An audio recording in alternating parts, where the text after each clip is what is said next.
Ladies and gentlemen, Clara's evil phase is here, and it's absolutely insane. She's gone crazy, claiming that Iruma and Asmodeus both belong to her, and in the process, she's revealed her true powers, which I've discovered are linked to the deities within Iruma-Kun. But before we fully go into that, we have to rewind back to how the hell this even happened to begin with. In chapter 380, we see the Misfit class receiving their results for a quiz they took last week, and whilst the overall score was high, there was one person who had an abysmal score. You guessed it, Clara. Literally everyone got at least 45 out of 60 on this quiz, and she legit only got 5. She's so devastated that she tries to eat her test. That's taken the dog ate my test lie to the next level. Like, bruh, even Iruma used to really struggle, got one of the highest scores, meaning that he's actually really intelligent, given that he never went to school as a kid. But after Iruma and Az back her up and tell her that they'll help her study, Clara gets fired up as she remembers how hard Nova worked as well. Clara struggles for days and still doesn't understand the test despite her best efforts, until Iruma tells her that for once they should do whatever she wants, since she's always holding herself back for them, which is true. I mean, she's never really able to be completely herself. Despite her antics, Clara is the big sister of the group. Adding on top of this that she also has the same role at home, she likely never gets to relax and unwind properly. So Clara gets super fired up and states how she's going to study beforehand. But Asmodeus made a huge mistake. He left his coat in the room with her alone, and because she's so hyped, she wants some treats and seizes special pills, mistaking them for sweets. Remember the pills that forcibly bring on an evil phase? Well, yeah,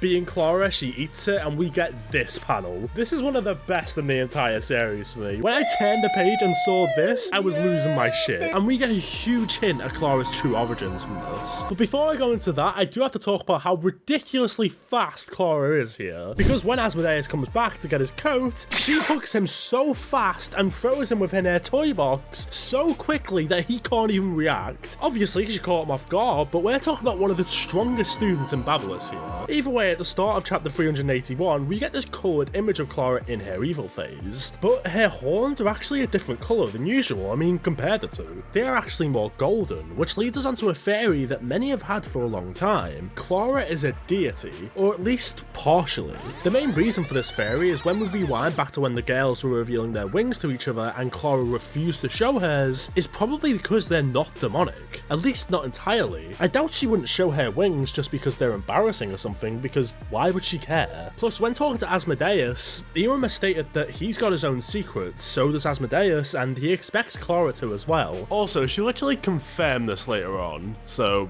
yeah. And I believe that this is their deep secret, and it actually lines up with Iruma's as well, because they're both not lying but hiding their true natures. Her horns turning golden could be a further hint at this. Even without this, I do want to quickly mention how insane her powers are. Like, they're possibly one of the strongest in the entire manga, or at least have some of the highest potential. Guys, she can create anything out of thin air, and we haven't even been shown the limit to it. She's created render machine, the feathers Iruma needs for his bow. I mean, she can basically create anything.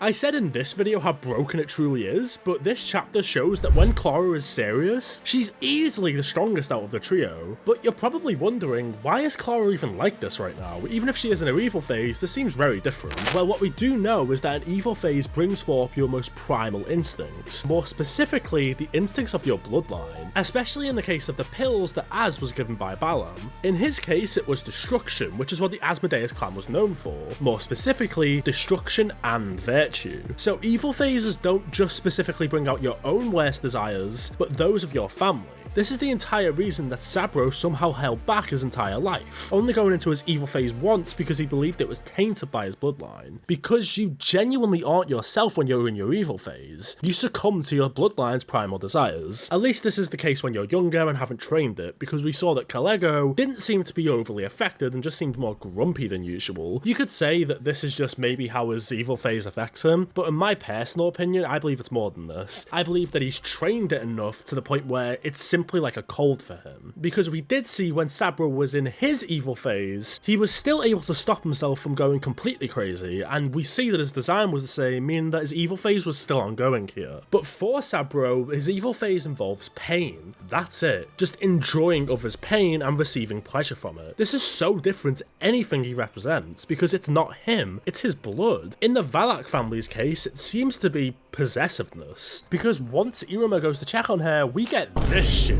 As Clara asks where he's been, making sure he's not interacted with anyone apart from her, saying he can't talk, touch, or even look at anyone but her. She's turned into a straight yandere, telling Iruma that he is hers. And this is barely even romantic, this is literally just treating Az and Iruma like they're her property. Then she pulls Iruma into her domain expansion, or well, her toy box, which has completely shifted in appearance compared to when Iruma last saw it. Again, we need to talk about how insanely broken this thing actually is, because it may be played for comedy, but it's no joke. I mean, she easily tied up Asmodeus, which makes sense because anything that happens within here is under her control, and just by being within her toy box drains you of all your mana. Remember that Clara legit emptied Iruma's ring of all the mana it had. This was a ring filled by Sullivan, you guys. This is her own whale, but in this chapter we see the insane powers that it truly has. Unlike before, they haven't shrunk, but they're tied up, with Iruma stating how different the place looks. I mean, compare them both. They're both polar opposites, which is when Asmodeus finally realizes that she must have eaten one of his pills. Okay, I'm just gonna say it, bro, you're supposed to be smart. How did it take you that long to figure out she was in her evil phase? Anyway, she immediately starts trying to kiss Iruma, of course, which has everyone asking a major question. How the hell would Clara react if she saw Amory right now? It would be a battle for the ages. Also, Clara is a low rank than these guys, and she's still got them beat. Obviously, they aren't trying to fight her, but still, it still shows that when she ranks up further, she'll be even scarier. And when Az starts questioning her, she puts dog collars on them. I'm dead serious. She ties them up like animals with chains, saying she'll never let them out. Yeah, Rule 34 is about to have a field day, huh? Now, yeah, this might seem kind of insane, but this isn't actually out of the norm for her. Because when Iruma and Asmodeus actually first met Clara, she did kind of make them her pets. I mean, she asked Iruma nicely, so he didn't have a choice. But yeah, this isn't out of the norm for her. This is the opposite to Clara in almost every way. She went from caring about her friends and literally telling Iruma to spend time with Asmodeus on his own, to kidnapping them both and wanting to keep them as pets because she loves them. And also, my whole point about whatever happens in this world is under her control is true, because she literally turns into a giant, because Iruma and Asmodeus don't turn into children like they did before. They're the same size, she's just turned into a titan. But the whole fear of Clara's, where she's saying that no one could ever take them away from her, does make me think that there's something deeper at play here. Like I said, it's mainly her bloodline's true instinct, but that doesn't mean her own can't play a factor too. Maybe she lost someone in the past, perhaps her father, who I do believe is a deity, and the only time she gets to communicate with him is when he sends treasures back to the family, which matches the Valac demon's powers in demonology. Clara rarely shows her insecurities because she's terrified of them both leaving her, thinking they hate her when Asmodeus says that they can't just stay because they all love each other. Remember close to the beginning of the series that Clara went along with what these dickheads said to her because she was terrified of not having friends. And then in the Harvest Festival, when being shown her greatest fears, she saw Iruma asking for juice. And this new chapter further proves my point from before as well. She doesn't actually want Iruma and Asmodeus to be tied up forever like she said, given the fact that she literally gives them the tools they need to escape, or at least her subconscious does. Clara is just like Amory was at the moment when she was brainwashed, with her mind being a mess, so they need to find the right thread to pull on to turn her back to normal. Remember when I said that Clara's insecurities are also displayed here? Well, Asmodeus straight up says how this is a space that materializes her subconscious, so their goal is to explore this door, which is clearly a door to her deeper desires. It's honestly terrifying how huge this toy box is, by the way. It's basically infinite from what we see.